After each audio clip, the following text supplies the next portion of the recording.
Well, Prime Minister Justin Trudeau is sharing more this morning about the Liberals' new child benefit program.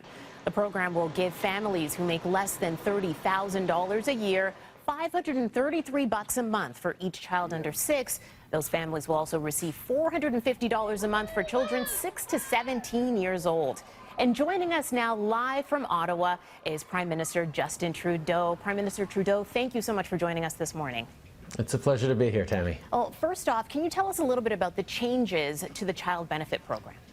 Well, basically what we did was we took all the various child benefit programs that are out there. We bundled them together into one simple Canada child benefit that's going to drop monthly into 9 out of 10 Canadian families' accounts, and it's more generous for those 9 out of 10 Canadian families. It gives support so people can buy healthier groceries, pay for summer camp, pay for back to school supplies, an average of about $200 more every month for 9 out of 10 Canadian families. So this is going to be a meaningful boost to families right across the country, and the best thing is it's tax-free, so they're not going to have to pay back at tax time any of the fresh benefits coming in that'll be starting to land today in families' bank accounts. Okay, and as you mentioned, it is tax-free, and if families want to find out a little bit more ahead of time as to, how much they're going to be getting, they can do so. There's a calculator that they can actually put in their incomes. Yeah, there's a calculator, but the fact is that once you once you check your bank balance at the end of the day today, you should see that compared to the child benefits you got last month, this month it's increased significantly. We know that to create a strong economy, it's about investing in families. It's about making sure that people have a little extra support in terms of raising their kids, in terms of getting the family off to a right start, and that's what we're doing.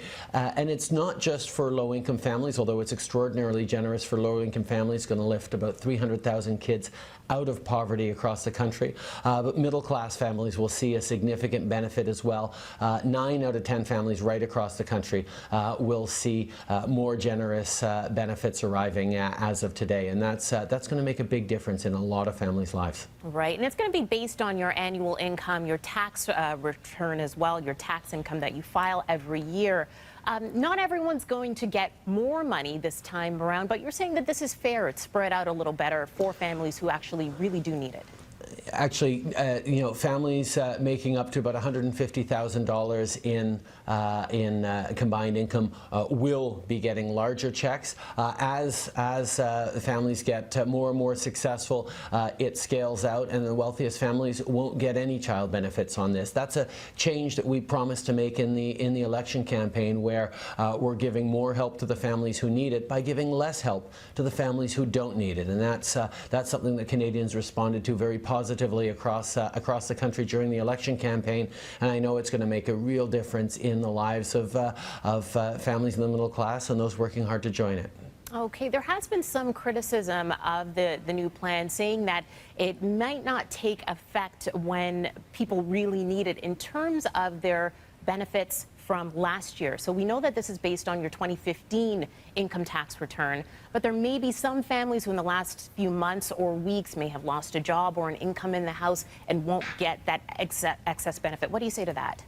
Obviously, we're concerned about anyone who's facing tough times, and losing a job is never an easy thing. And we're looking at ways to support people facing through difficult times. That's why we've boosted the EI benefits across the country, and we're looking at other ways of helping. But child benefits are means tested, and they're going through the same system that was in place last year in terms of evaluating income and responding to needs. So, quite frankly, the help that 9 out of 10 Canadian families are getting is going to make a significant difference, and that'll be helping a lot of people across the country. Okay, great. Thanks very much. And the child benefit plan, it was a key part of the budget, your first budget as Prime Minister of Canada. When it comes now to other promises within the budget, you had also mentioned that there was going to be a hefty amount that was going to be dedicated to First Nations here in Canada. How is that going to be rolled out, and is that already coming? As you know, we know that you visited Shoal Lake and Vice was there with you as well. You saw it firsthand. When will that start to roll out as well to help First Nations here in Canada? Oh, we're already working with Indigenous communities, with First Nations across the country to make those investments in infrastructure, in water, safe drinking water, and water treatment systems. We're trying to make sure that we get active on this right away, because there's far too many families, not just in Shoal Lake, but right across the country, who are facing undue hardship because of underinvestment in their communities, and that's a commitment we made. We're talking about over $8 billion towards Indigenous investments, and we're making sure that that's spent responsibly, but as quickly as possible. All right, a lot of eyes south of the border, especially this week with the Republican National Convention happening down in Cleveland. Have you been keeping your eyes on it as well? Only a little bit. Obviously, this is an opportunity for Americans to pay attention to the kind of election they have and the kind of next president they want. But I am confident that Americans are going to make a good choice come November. Okay, and are you preparing for the possibility? We know that last night Donald Trump was officially deemed the candidate for the Republican Party. Are you preparing for the possibility of the next president of the United States possibly being someone whose views and outlooks are vastly different from the Liberal Party here in Canada? Well, I think one of the things that people understand is the relationship between Canada and the United States is far bigger than the ideologies of the two individuals who lead the countries. It's a relationship that goes back and forth across the border in terms of goods, in terms of services, in terms of people. We have deep ties, deep integration in our economies, and I know that we're going to be able to work well with whomsoever Americans choose as their next president.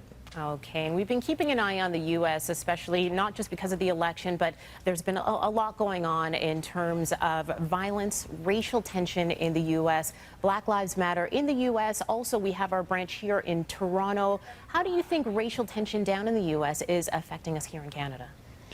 Well, I think it certainly highlights that we're fortunate in Canada that we've always seen diversity as a source of strength and not a source of weakness. But it also highlights that there are challenges in Canada, in our neighborhoods, and we need to make sure that we're giving everyone opportunities and protecting everyone's rights. And that's something that all Canadians expect from our institutions and individuals representing those institutions. And there's always more work to do, but I think a lot of people are looking at the United States and very worried about the violence there is there, and reassured that we are not facing the same level of challenge here in Canada.